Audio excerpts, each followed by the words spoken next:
Imagine walking into a place you own, your name on the walls, your sweat in the bricks, and being told, "Sorry, you don't belong here." What would you do? Fight? Walk away? Or make them regret it without raising your voice? That's exactly what happened to one woman in Charlotte, North Carolina, on a quiet March night in 2025. She didn't just take it. She turned the tables in a way no one saw coming. Who was she? How did she flip a humiliating moment into a lesson they'd never forget? Stick around, because this story's about to unfold, and it's one you won't stop thinking about. If you're ready for a tale of power, dignity, and quiet strength, hit that like button now. It helps us bring you more stories like this. And don't forget to subscribe, you won't want to miss what's next. Let's dive in. Marissa Langston, a 46-year-old Black CEO, pushed through the glass doors of the Sterling Heights Hotel in Charlotte, North Carolina. The late March evening hung heavy, the skyline glowing against a bruised purple dusk. The air smelled faintly of barbecue from a food truck parked nearby, a southern hum she'd missed. She wasn't there for a spectacle. No assistants, no tailored fanfare. Just a quiet night before a last-minute board meeting. Her sneakers hushed across the marble floor, her navy blazer crisp but subtle, a worn leather tote slung over her shoulder. Confidence radiated from her, the kind that didn't need to shout. At the front desk, a young woman with a tight ponytail and a name tag reading Tara tapped her pen against the counter, eyes half on her screen. "Checking in?"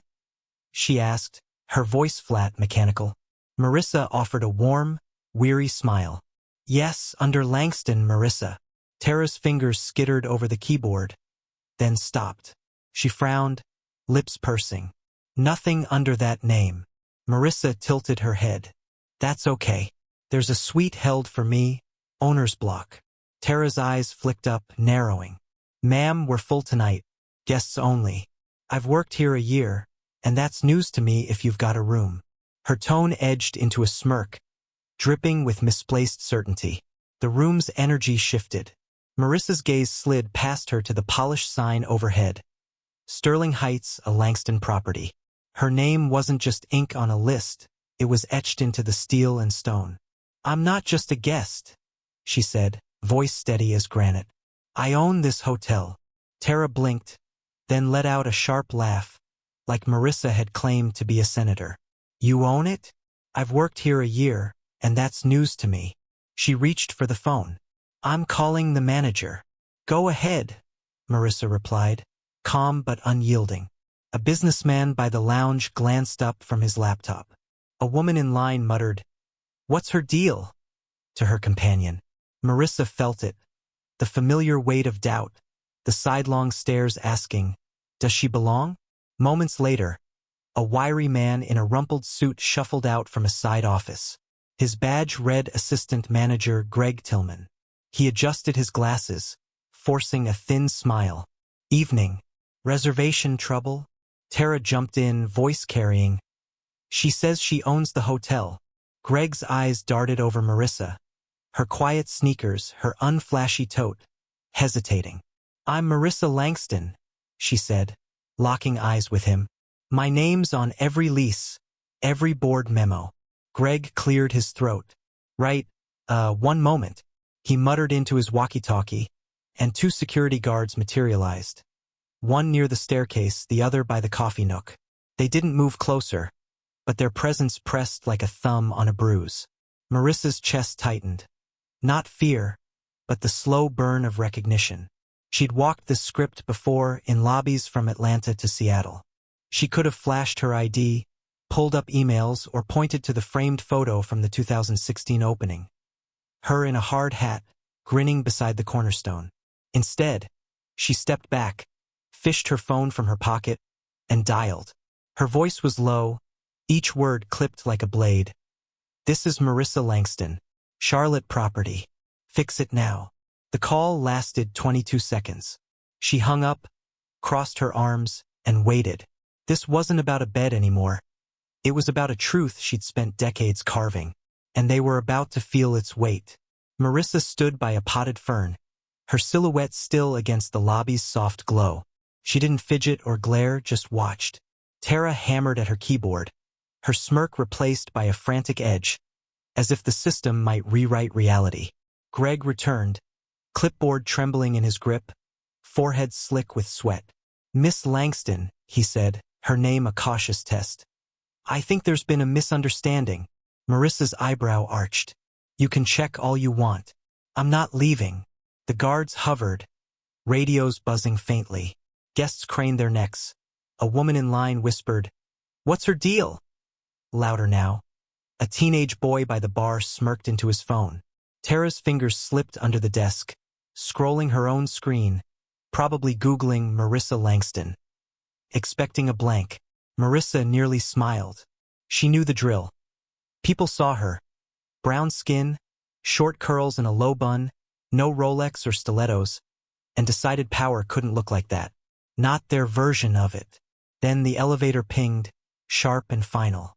Two men strode out, steps brisk with purpose. Daniel Pierce, regional VP, in a pinstripe suit. Luis Ortiz, district manager, in a company jacket. Their faces were taut, urgency masking panic. Daniel reached her first. "Miss Langston, I'm so sorry. I just got your call." Luis panted behind him. "We're fixing this now." Greg opened his mouth, but Daniel's glare snapped it shut. Tara's hands froze, her face draining to chalk as the truth landed. "Suite 1401's ready," Luis said, swiping his tablet. "Your driver's rerouted for morning. Coffee, black, no sugar, and pastries will be up soon." Marissa nodded, her calm a blade's edge. "Thank you." She didn't budge yet, eyes tracing them. Greg's twitchy stance, Tara's wide stare, the guards retreating. She wanted the shift. The softening voices, the straightened spines, the moment respect replaced disbelief. Power didn't roar. It slipped in like smoke and remade the air. Daniel barked into his phone. "Protocol breach, Charlotte. Audit now." Luis yanked Greg aside, hissing, "What were you thinking?" The tension flipped, no longer pinning Marissa but ricocheting through the staff like a live grenade. She stepped to the desk, setting her phone down with a soft clack. "I'll take the 14th floor suite. Same setup. Send someone to confirm it's spotless." Tara nodded mutely, lips sealed. "Am I checked in?" Marissa asked Daniel. He flipped his clipboard. "Yes, ma'am. 2 key cards. Incident report by the elevator." "Good," she said. "And the rest?" Daniel swallowed hard. "Site-wide alerts out. Audit teams on it. Recertification starts tomorrow. Reviews tonight." Marissa's gaze slid to Tara, who flinched, nails clicking anxiously now. "You'll talk to her," she said, not asking. "Yes, ma'am," Daniel replied. "HR's present." She paused. "I'll speak to her too. Later, after I've settled." She took the key cards and walked to the elevator. The lobby's hum dipping as eyes followed. A woman by the bar whispered, "That's the owner?" as the doors closed. Inside, Marissa glimpsed Greg, rigid and glistening, a statue of regret. Upstairs, the suite smelled of lavender and rain. A fruit tray waiting, coffee pods stacked beside a handwritten note. Rushed, earnest. She didn't read it yet, just stood by the window, the Charlotte skyline winking back. This wasn't just a hotel, it was her defiance, her proof. 15 properties, each a brick laid against doubt. They doubted her tonight and she'd made them see. But the real lesson was still unfolding. Marissa sank onto the suite sofa, the city's pulse faint beyond the glass. The coffee machine gurgled, filling the room with a bitter tang she loved. The pastry tray sat untouched, but she prowled the space anyway, checking corners, tracing the wood grain. It was flawless, from the crisp linens to the polished desk. This was hers. 15 hotels from Baltimore to San Diego, each a middle finger to the Raleigh bank that sneered at her pitch 17 years ago, offering brutal terms and daring her to fail. She'd built an empire instead. Her phone buzzed, her assistant. "All set. Media statement if you want." She stared at it. One tweet could torch this, headlines screaming, threads exploding. But that wasn't her play tonight. This wasn't revenge. It was reclamation. She'd been 25 once, in an Atlanta lobby, a junior exec in a borrowed blazer, shadowed by security until a VP waved them off. 2 decades later, the same dance.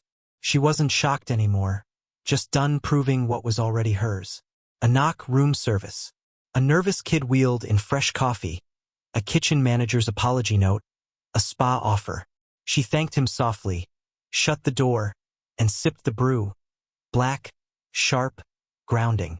Tara's smirk flashed in her mind, Greg's fumbling, the guard's silent loom. It didn't jolt her, just pressed an old bruise.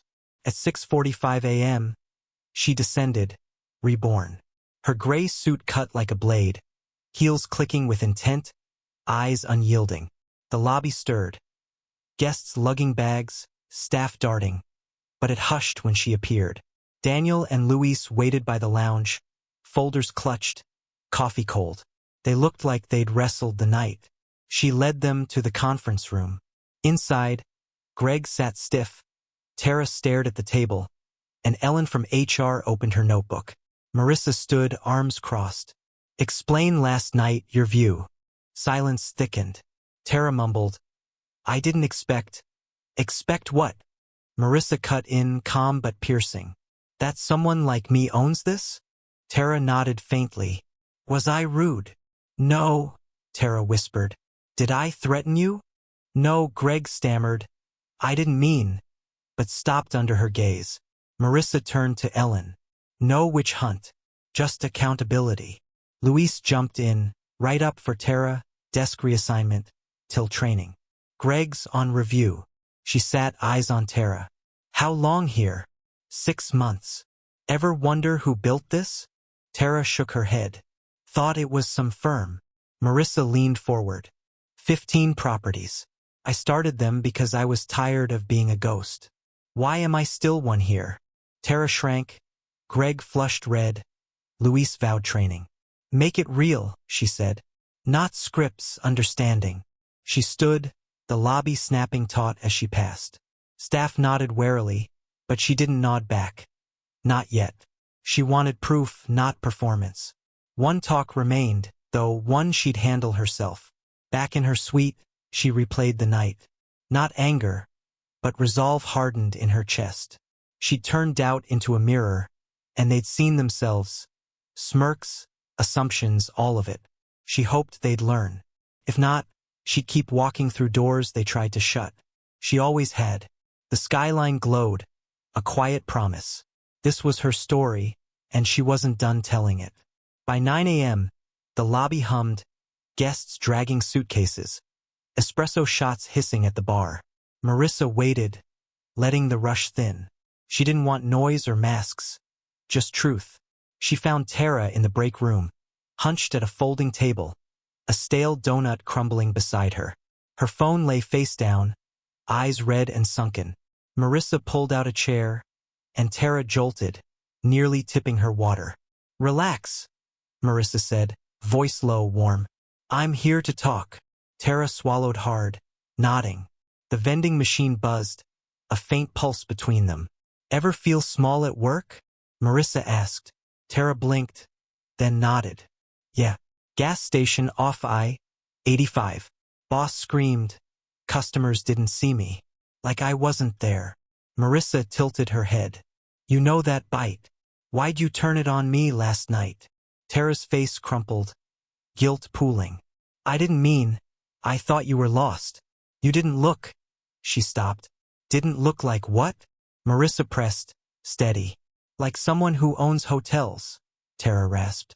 Marissa let it sit. What's that supposed to look like? Tara had no answer. That's the root, Marissa said. You've got a picture, someone not me. It's not just you. It's everywhere. And it picks who gets seen. Tara's voice broke. I'm sorry. Really. Marissa smiled faintly. It's something. But I'm not here for sorry. I want you to see me. Not a boss, not a warning. A person. Tara frowned, unsure. I was you, Marissa said. Receptionist in Richmond 20 years back. Called girl. Mistaken for the cleaner. Pushed through anyway. Built this chain so people like you could climb, not copy the mess. Tara's eyes widened. You started at the desk? Yep, Marissa said, grinning. Boss said I was too quiet for phones. Stuck me on audits. I lived on bitter coffee too. Still do. Tara almost laughed, then sobered. How'd you keep going when it was like that? Tara asked, voice small. Marissa leaned back. I stopped waiting for permission. She stood. You don't have to be perfect, but you have to notice. Every guest, old, young, broke, rich, deserves dignity. Start there, and nights like last night won't happen. Tara rose too. Thank you for this.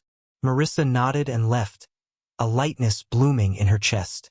The words had rooted, not as a scolding, but a hand extended. In the office, Daniel watched the valet spin cars. Luis typed. Ellen reviewed drafts. Marissa sat with files, pen poised. I'm not punishing, she said. I'm preventing. Luis looked up. Hiring's shifting, empathy tests now, bias checks. Good, she said. Put me on the roster. I'll hit properties unannounced. Like here. Daniel's brow lifted. Anonymous. Until I'm not, she replied. Luis grinned. That'll rattle them. Let it. She stood, files in her bag. Training live Monday. Real stories. Guest words, not scripts. Daniel nodded. Done. She crossed the lobby, staff straightening as she passed. Change wasn't loud, just fractures in old habits spreading. Upstairs, her suite was packed. A note on the dresser. Miss Langston, thank you for not giving up on me, Tara. Simple, scrawled, true. She slipped it into her tote and stepped out, heels soft on the carpet. The fight wasn't over, but the weight felt lighter. The sedan idled curbside, the doorman, same one from last night, swinging the door wide. Safe trip, Miss Langston. Come back soon. She smiled. I will. The car eased away, Charlotte's barbecue haze fading in the mirror. She didn't look back, not from pride, but because she'd shed something. The sting of being unseen, the need to explain her worth. What rose instead was clear resolve, hope, a fire she'd carry on. Her tote sat beside her, Tara's note tucked inside. She didn't reread it, just felt its presence. A quiet proof that last night mattered. The driver stayed mute. No radio, just tires humming on asphalt. She watched the city blur. Strip malls, brick homes, a neon diner sign. This wasn't her week's plan, but maybe its purpose. Not the board, not the profits, but the mirror she'd held up. For Tara, for Greg, for herself. She wasn't naive. This wasn't fresh lobbies in Dallas, Chicago, Memphis, all reruns of the same doubt. She wasn't mad. Not anymore. Just hopeful for what came next. Hopeful that Tara's sorry would grow roots, that Greg's sweat meant rethink, that Daniel and Luis would build something real. She'd carried memory, not bitterness. Every no, every smirk, every locked door she'd turned into steel and glass. 15 hotels, a legacy no one could erase. The airport signs rose, and she saw her younger self. 23, night shifts in a stiff vest, no sleep, just will. She'd sworn to build something undeniable, and she had. Yet eyes still slid past her, seeing less. So what do you do when they won't see? You see yourself raw, unbowed, and walk through anyway. You don't plead. You claim. At the terminal, she moved through the rush, coffee cups, roller bags, PA crackle. Quietly unseen again. But her chest held a steady hum. Boarding. She took the window seat, the note still in her tote. Back at Sterling Heights, the lobby rolled on. Guests oblivious, staff adjusting. In the break room, Tara pinned the note to her locker, a quiet vow. In the office, Daniel typed her mandate. Luis called it a reset. Small waves rippled, real ones. Above, Charlotte shrank below, and Marissa closed her eyes. Not triumphant, just steady. She turned a slight into a lesson, a mirror for them all. Mirrors don't bend, they show you plain. She hoped Tara would rise, Greg would learn, Daniel and Luis would deliver. If not, she'd still stand, she always had. Dignity wasn't theirs to give. It was hers to hold. One thought lingered. Not for the hotel, but for anyone who'd been dismissed, doubted, shrunk. She'd say it clear, you don't need to scream to matter. Know who you are, walk like it every time. Let them squirm. Let them learn. Let them wonder how they missed you. When they see you, really see you, make it stick. The plane leveled, clouds swallowing the city. Marissa exhaled, a smile tugging her lips. The story wasn't done, it never was. For anyone watching, listening, feeling that deep stir, she'd left a mark. Not loud, not flashy, just true. Share it if it hit you. Talk if it stayed. Lesson learned from the story. The biggest lesson here is simple but powerful. Your worth doesn't depend on how others see you. It's about how you carry yourself. Marissa Langston walked into her own hotel and faced doubt. But she didn't scream or beg. She stood her ground, used her quiet strength, and turned a moment of disrespect into a wake-up call for everyone around her. It teaches us that real power isn't loud. It's steady, unshakable, and rooted in knowing who you are. No matter what doors close in your face, you can open them with dignity, not drama. It's a reminder to keep pushing, even when the world tries to shrink you down. Meaningful message conveyed. This story sends a deep message. Respect shouldn't come with a dress code, a title, or a skin color. It's owed to every person who walks through the door. Marissa's fight wasn't just for her. It was for anyone who's ever been dismissed or misjudged. It's about breaking the boxes people put us in and building spaces where everyone's seen for who they are, not what they look like. Her victory wasn't revenge. It was a mirror, showing us how assumptions hurt and how change starts when we stop assuming and start listening. It's a call to see the invisible and value the overlooked. Personal perspective on the story. Honestly, Marissa's story hits me hard. I've been in rooms where I felt like I had to prove I belonged. Maybe you have too. What I love is how she didn't let the sting define her. She took a tired, old script, doubt, disbelief, disrespect, and rewrote it into something hopeful. To me, it's not just about her winning. It's about her teaching. She didn't burn bridges. She built one with Tara, showing that growth matters more than grudges. It's personal because it says you don't have to be the loudest to be the strongest. You just have to know your value and stand by it. Loved this story? Then you've got to follow Story Precious for more. Hit that subscribe button and turn on notifications. We're dropping the latest videos packed with tales like Marissa's, full of heart, grit, and lessons you'll carry with you. Join our community on Story Precious. Every week, we bring you stories that inspire, challenge, and stick. Don't miss out. Subscribe now and be the first to catch what's next. Let's keep the conversation going. Drop a comment below and tell us what this one meant to you.